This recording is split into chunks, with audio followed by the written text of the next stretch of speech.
Moving on in our agenda for an update on our virtual campus. Ziza.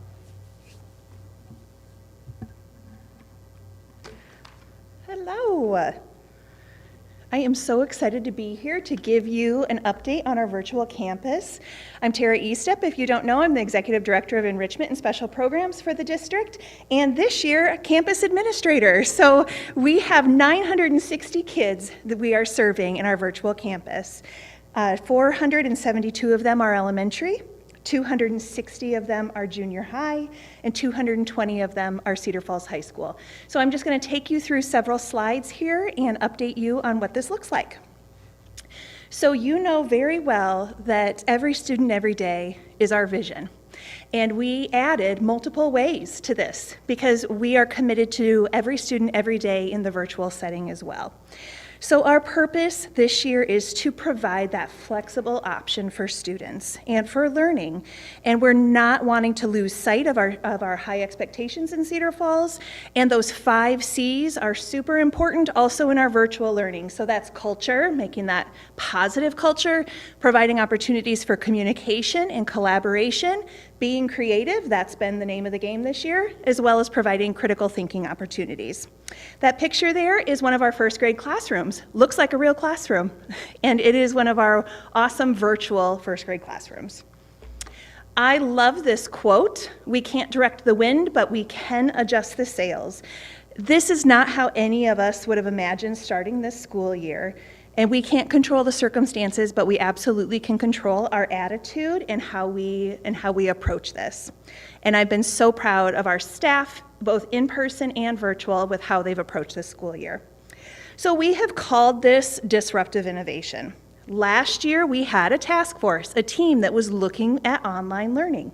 And we had some headway too. We were ready to roll out a few courses for this year. COVID came in and rapidly and dramatically changed that and sped us up.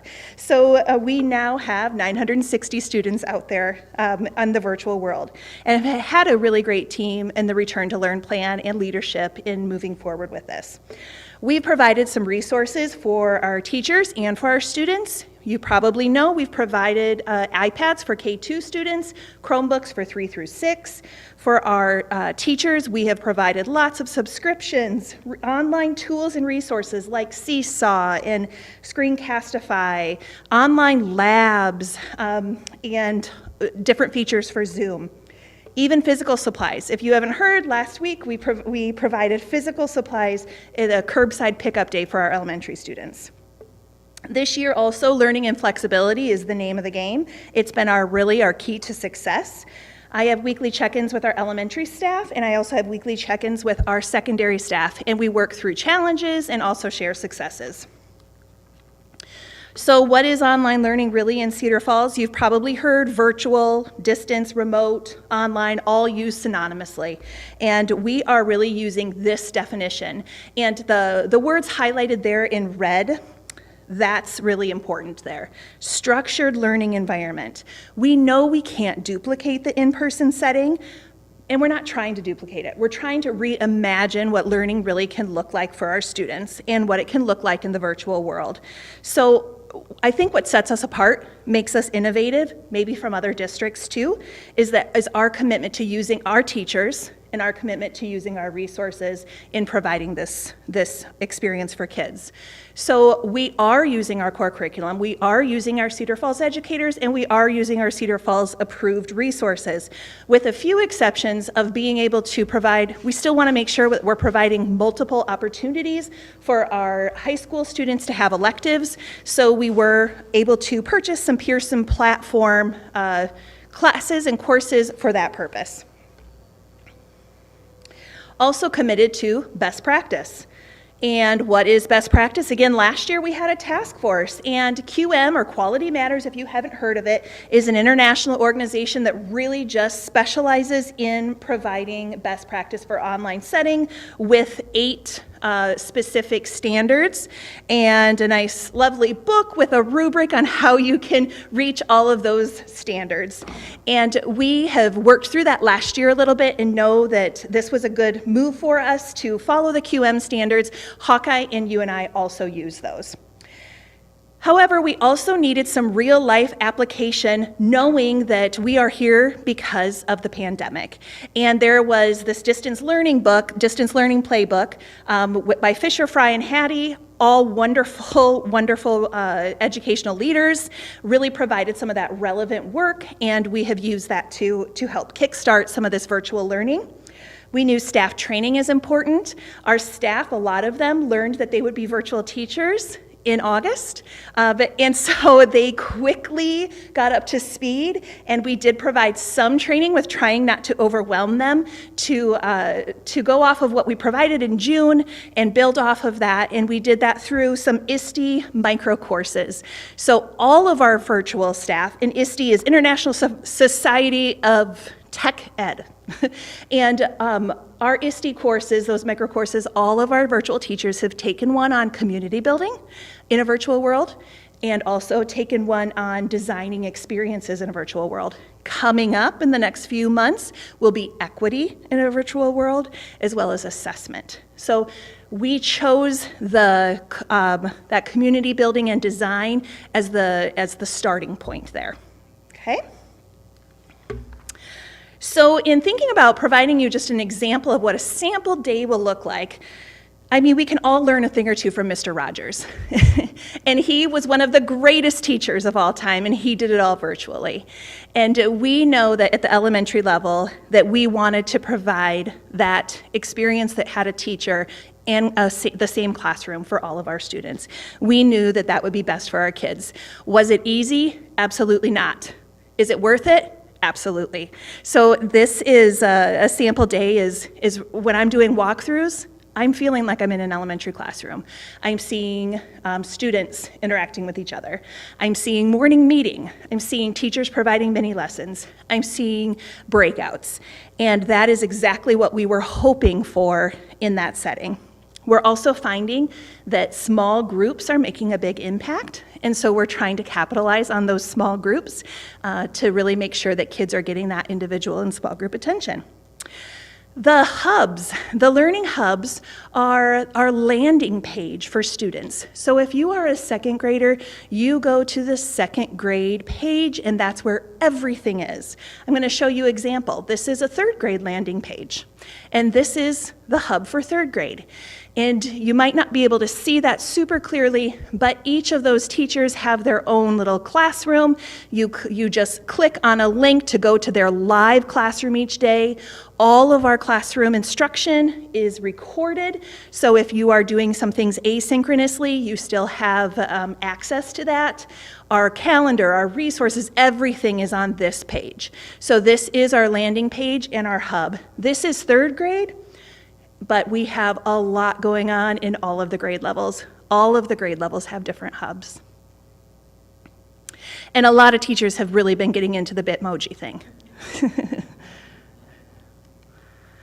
So secondary, what does that look like? So secondary is really a blend of the asynchronous and synchronous instruction.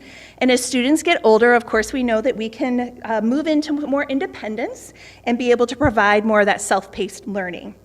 So we also know that one of our commitments was to make sure that we had that live check-in with students. So although this may be a little bit more asynchronous, all students at the secondary level still have a teacher checking in on them every single course for each week. So once a week, every single course at least. Secondary is housed in Schoology. So the hub for our secondary students is Schoology.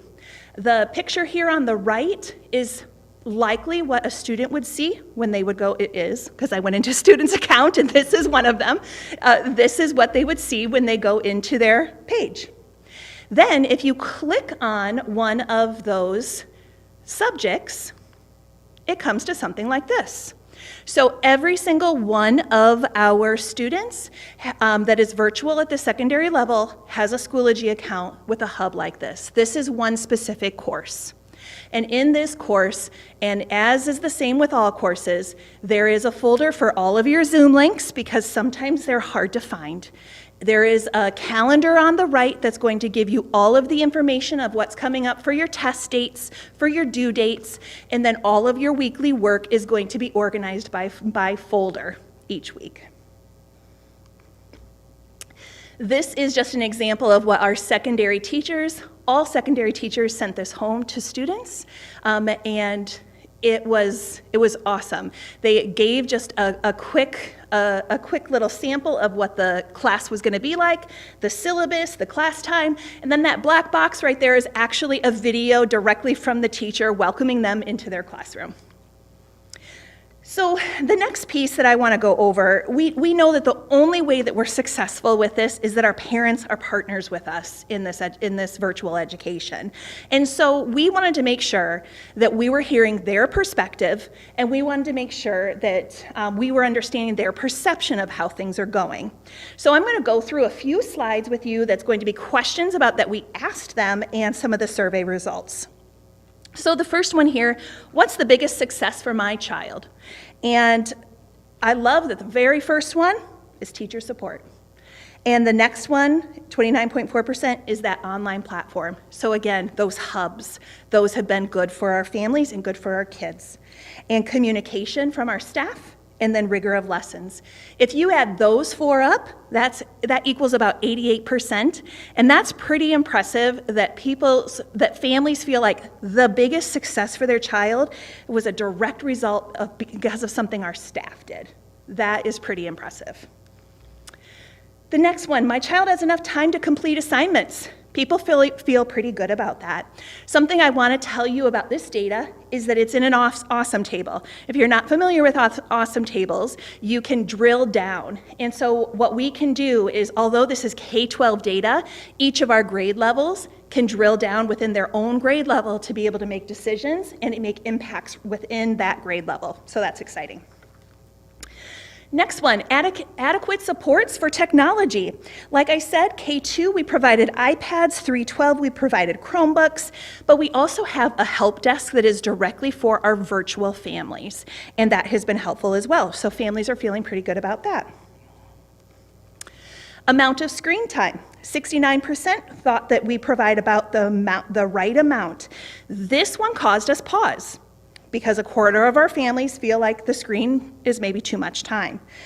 So when drilling down at the elementary, it's a little bit higher. At the secondary, they're about equal. I think you're providing too much, I think you're providing too little.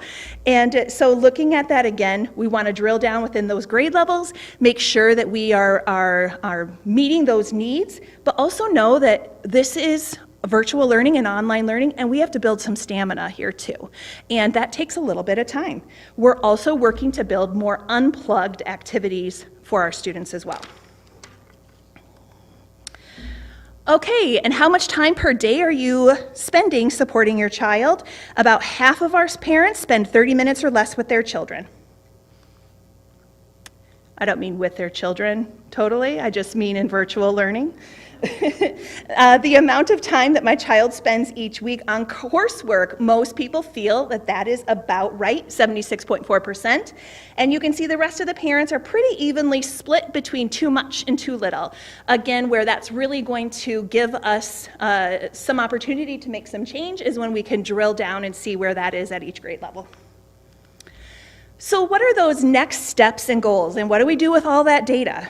So number one, it's that reflecting, refining, adjusting, and keep trying. We're going to keep trying, we're going to keep learning, because the more that we know, the better that we're going to do.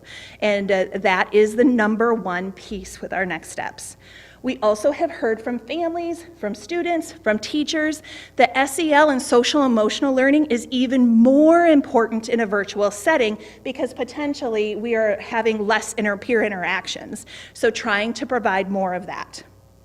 Engaging students with little participation. We know them and we're working to make those individual plans. And communication. We're trying hard to tell our story. So if you have not liked us on Facebook, please do. I also have a Twitter account that I put a lot of different things on. We have our own virtual campus page on the website, which is exciting. And we also send out weekly announcements to our families. So a little bit there. And then finally, every success that I could have shared tonight could not be possible without our incredible staff. Our virtual campus staff is fantastic, and I just think it's important that I publicly acknowledge them to you and thank them for the countless hours. This has taken a lot to get to this point, and they are doing so much for our Cedar Falls kids. And it's really been a pleasure to see their professionalism and dedication for not just making it work, but making it great. And we definitely don't have all the answers, and we definitely have challenges, but we're also committed to kids and committed to working through those.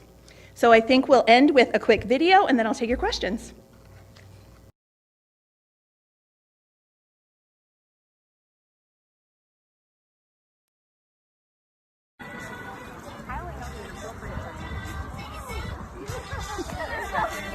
Wave, everybody! Whoop, whoop! Come see us! Click and actually type a value in, and you could start this happening. Then you could stop it, you could change something, and then start it up again. So in that situation, I had them starting at a constant velocity, and then I put in a negative acceleration, because in physics, we don't say deceleration, we say negative acceleration. And so then he starts to slow down as he heads towards the house. My favorite food is green beans. My favorite color is blue. My favorite song is Good Up. My favorite movie is Close. My fun fact is I like That's often an easier way to remember. It's just, all right, Yeah, instead of what is sharp, what is not sharp? exactly. So Yeah. everything is sharp except B. Yep. Okay.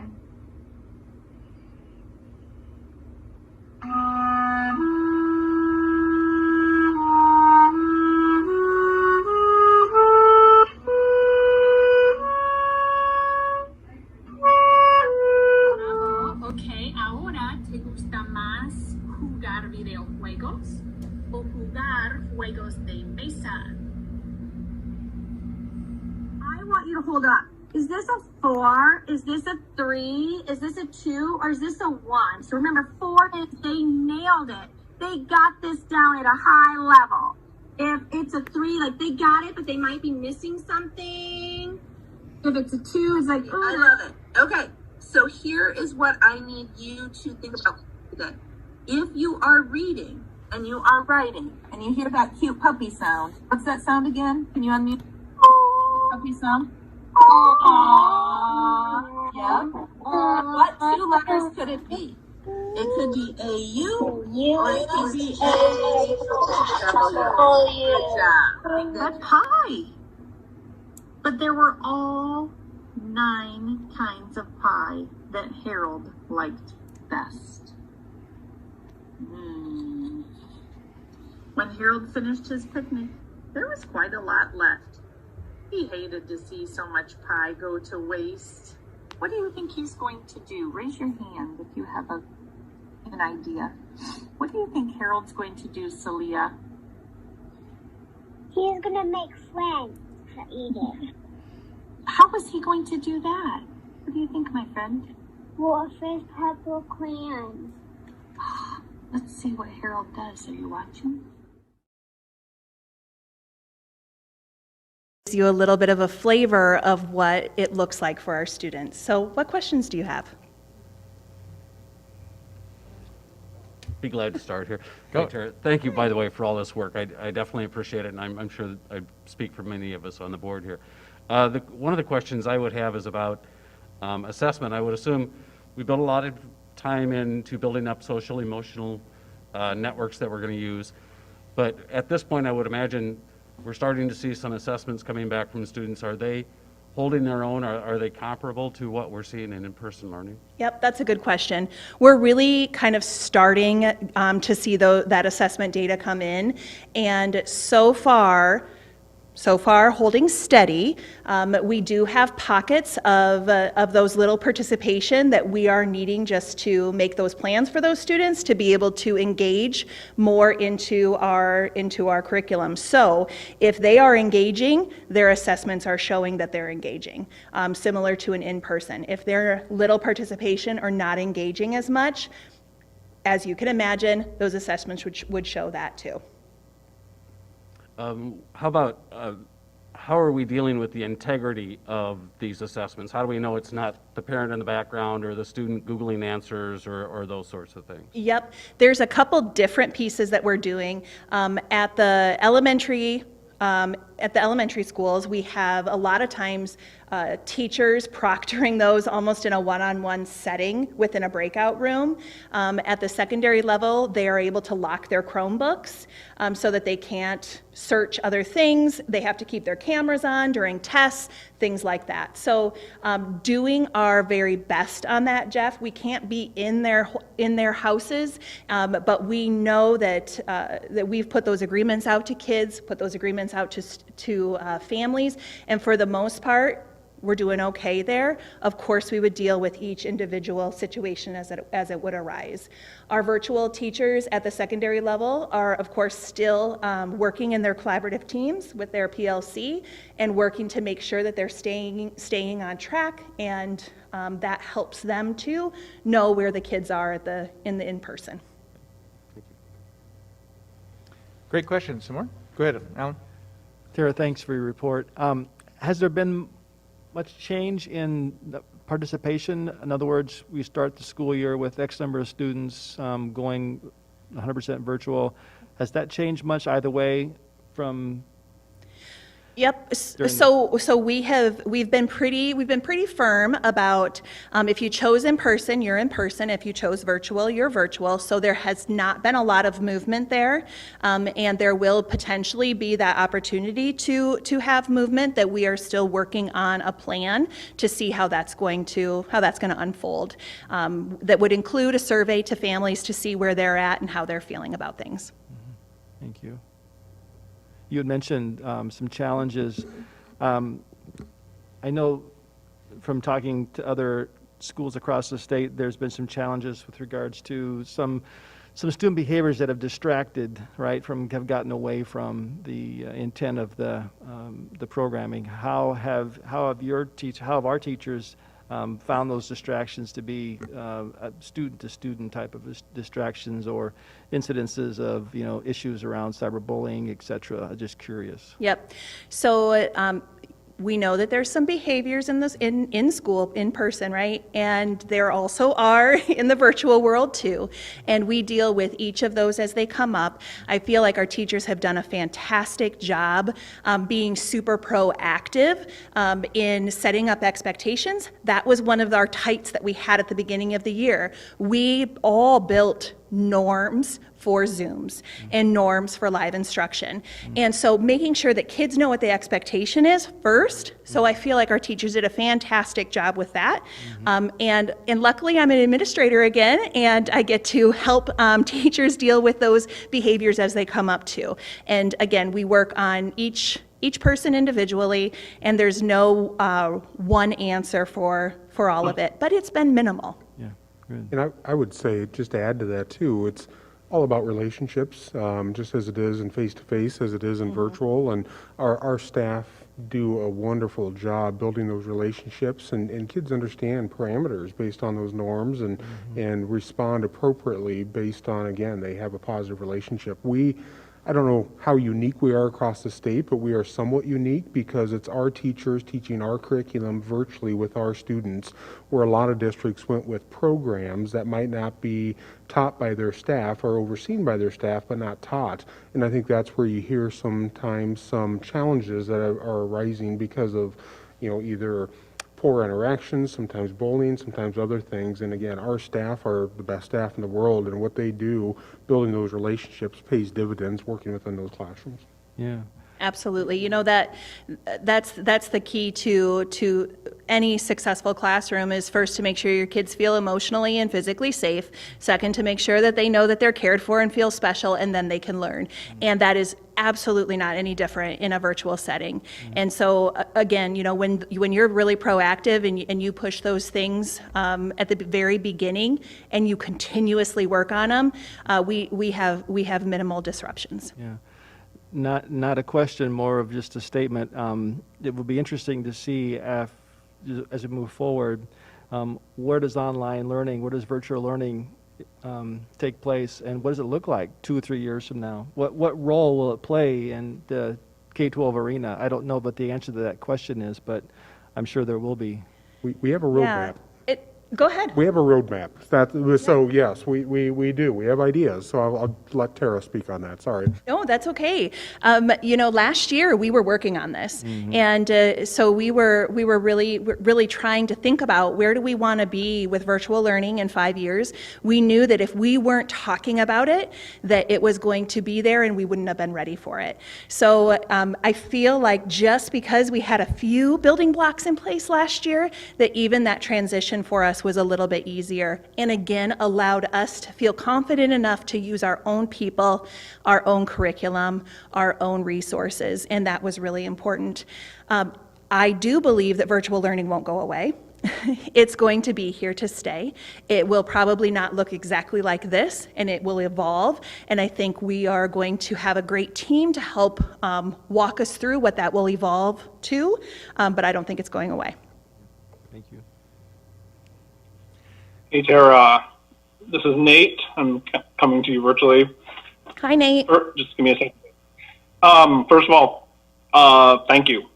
Thank you, your staff. I mentioned it briefly at the end of last meeting, but as a virtual parent, this transition into this school year has been so much smoother and well run than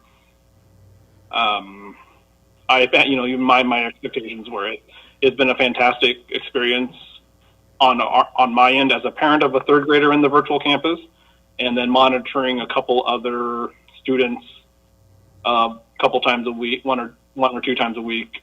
It's been, for me, just getting them going and kind of letting the teachers take over. So, kudos to you, kudos to Andy for choosing the route that included our existing teachers as the ones delivering the instruction in the curriculum. I believe it does allow, you alluded to other districts using third-party vendors for delivering instruction. I believe the way we did it has allowed those students, those 900 plus students in the virtual campus, to still feel connected to the Cedar Falls school community. So again, I don't really have a question. I just want to say thank you to you, and to all the teachers that you are monitoring during this unprecedented time. So thank you. Thank you, Nate, for saying that. And all the credit goes to the staff and to the teachers, absolutely. And I often say the experts are in the room, and when it comes to our staff, they're our experts. And giving them the opportunity to show it has been really fun, and they've just taken it on and done a great job. Like I said, they're not just making it work. They're doing a great job. So speaking of them, you provided a look into some of the feedback from the families on how this is going. What are some of the comments you're hearing from the staff in terms of things they feel are going really well, and then maybe opportunities for doing better moving forward? Yep, Great question, Sasha. So our staff, I think they feel what's going really well is that it's starting to feel a little bit comfortable, and they're starting to get the swing of things. Teaching in a classroom and teaching virtually are two very different things. And so they're working a lot of hours, trying to take our resources and turn them into engaging opportunities and experiences online. So that's been both a success and a struggle, because it takes a lot of time to kind of understand how to get that going. I would also say that a challenge has been our students that have little participation, and continuing to monitor them and create individual plans and to engage them when they're not sitting in front of you in your classroom. They're at home in a virtual setting. So that's a challenge too, and one we know those kids, and we're working with them.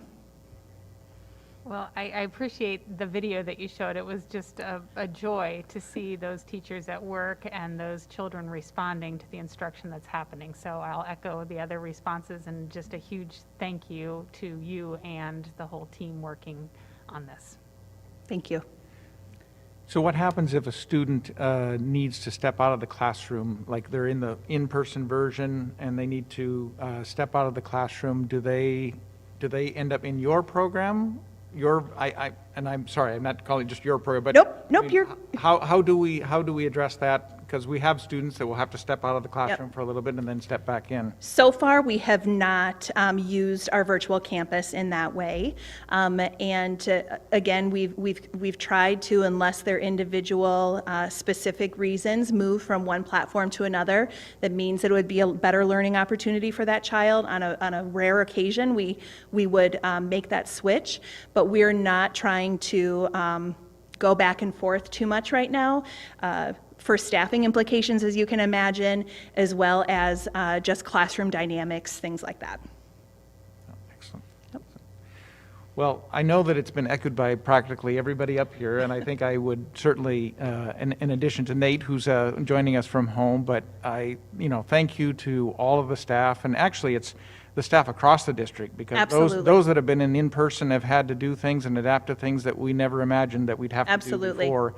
And certainly, your staff has moved in. You talked about it being a different educational experience, but it's call it a silver lining of this experience we have accelerated where our flexibility and our ability to deliver learning virtually, and I think we'll pay big dividends in the future. So thank you for being our leader in that, and thank you to all the staff that's doing that at home. So yes, appreciate that. Thank you. Thank you.